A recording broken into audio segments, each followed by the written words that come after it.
Hey guys, you're driving with Joe, and today I'm going to show you how to put the wipers in service position on your Nissan Rogue.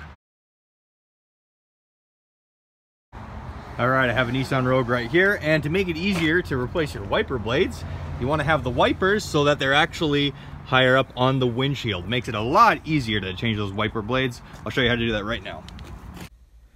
Okay, so we're inside, and what we're going to do is we're going to start our vehicle right here. I got the key with me.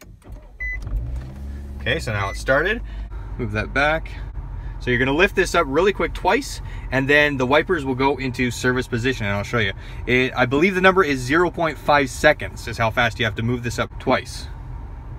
So, there we go. Now the wipers are up, and we can replace those blades.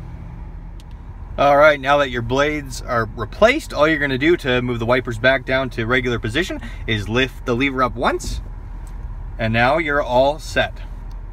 Thanks for tuning in to another episode of Tune In Tuesday on the Driving with Joe channel. If you liked the video, be sure to hit that thumbs up button, subscribe to support the channel, share this with someone who might find it useful for the wiper blades, and we'll see you guys next week for another episode of Tune In Tuesday.